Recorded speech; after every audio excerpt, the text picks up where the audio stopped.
lovely crafty friends, we are back with another day in Junk Journal January, and today is day 27, Forest. And for today I've got my watercolours out. So alongside Junk Journal January, I have been practicing some of my watercolour skills and doing a bit of mindfulness, and I have been just doodling with watercolours every day over the last few weeks, mostly inspired by Andrea Nelson art and Rebel Unicorn.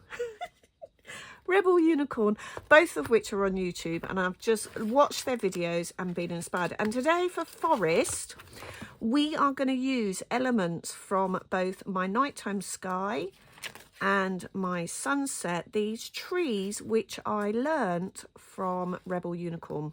So let's pop that to one side, and we're going to grab some watercolour paper. Don't need the whole page.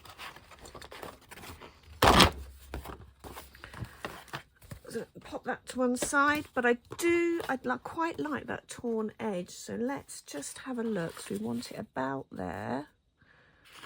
Where's my metal ruler gone? So we want it about that width. Where have I got something to score it? So I'm just going to score the page because I want to tear it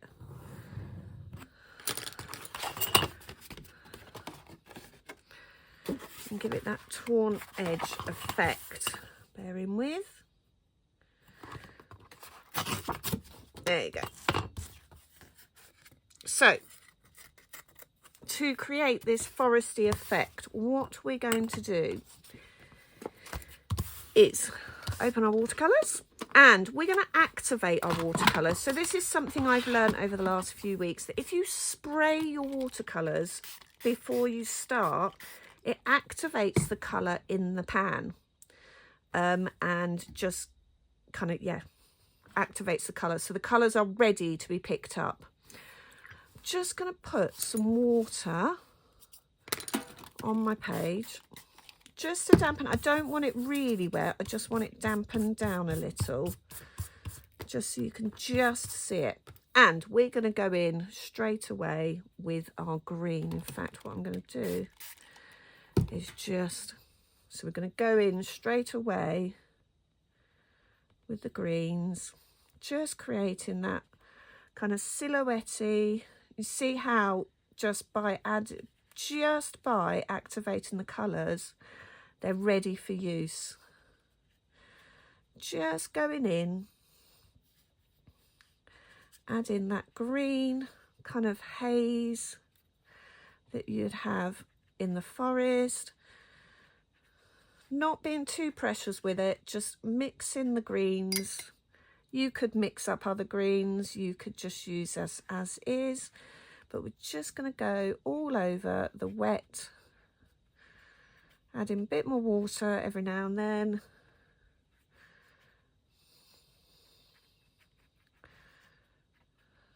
Just going in, tapping that water, just creating that green forestry kind of background.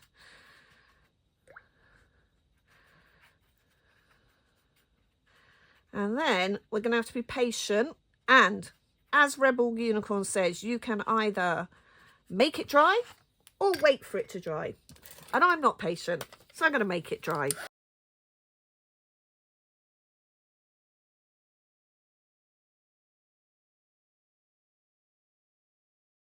Okay.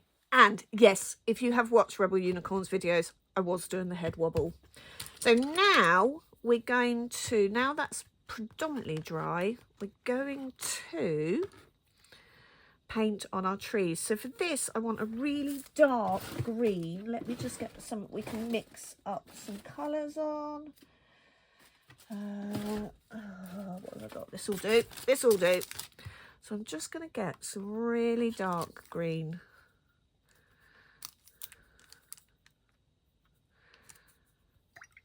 So to To darken that green, I'm just going to add a little bit of blue, a bit of that green. Just getting that really dark, there we go, really dark forest green. And we're just going to do kind of a line of the forest floor across the bottom. And because the paper is now dry, you're just painting on to dry paper. And then to do the trees, we do some straight lines down.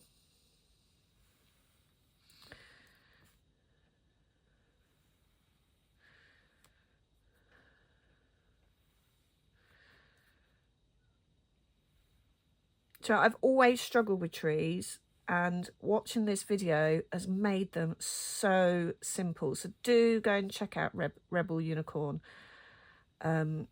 She just makes the trees so simple.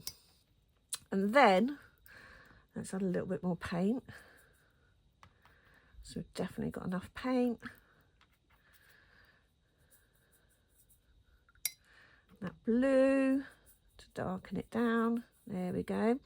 Then starting at the top of the tree, you just kind of bring your brush really loosely, doing almost a zigzag across the line and getting wider. You could do this with a flat brush. She does it on one of her videos. She does it with a flat brush and just turns the brush as she wants, and then we'll just make the stem. So again, we're just going to just take the brush side to side loosely, creating that tall narrow triangle. And you can see here it's quite loose, so let's add some more in.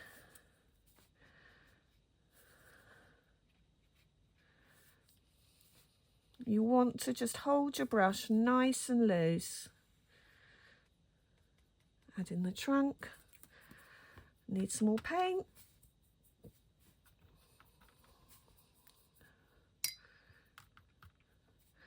Adding some more of the green in, and that blue. And again, got a loaded brush, and we're just going to go side to side, creating that tall pine tree effect, which gives us our forest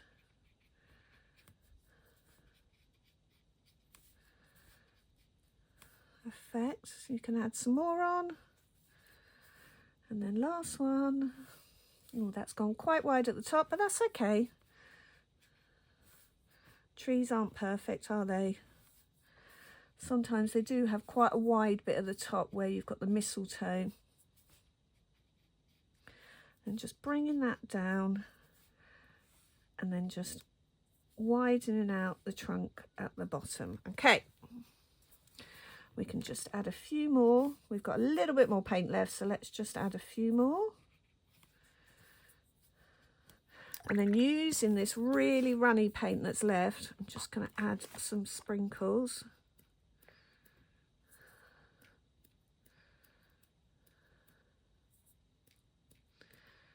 To the page. Okay, so again, we can wait for it to dry, or we can make it dry.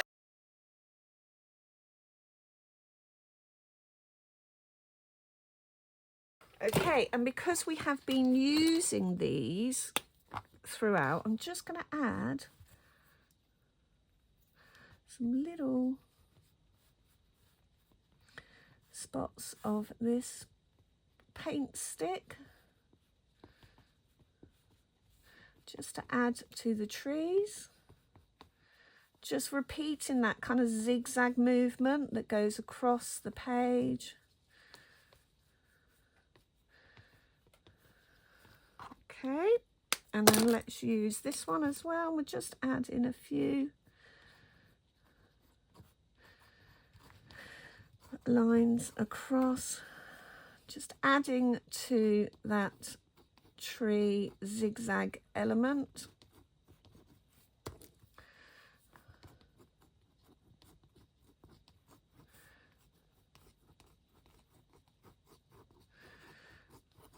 So real mixed media here. We're going in, we've got pens, we've got what technically are oil pastels.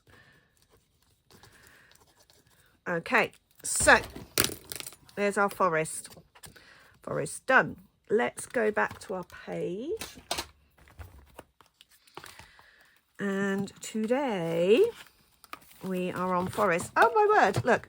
So as if I'd planned it, which I absolutely did not, we have got a tree background today, but we're going to keep this simple. We're just going to have the page in, but I do want to pull one of the little elements in. So let's see what we've got. Oh, there we go. They're quite cute. I'm just having a look through what I've got left, seeing if I can't find a small image that I can tear out. Yeah, here we go. So we've got these small Mises. I'm going to have them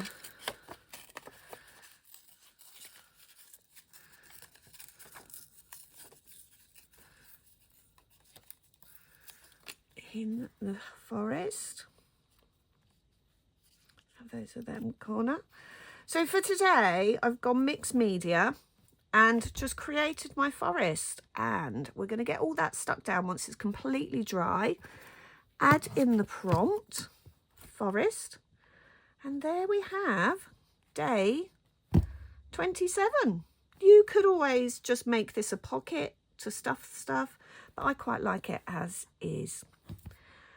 Fantastic. So I'm not adding any more today to the giveaway, but to be in with a chance to win this bulging packet of Happy Mail, you need to join my Facebook group, craftbeeclaire's Crafting Community, and post a picture of something you have made in Junk Journal January. And I will see you tomorrow for day 28, which is still live. Oh, I look forward to this. See you tomorrow. Thanks for watching.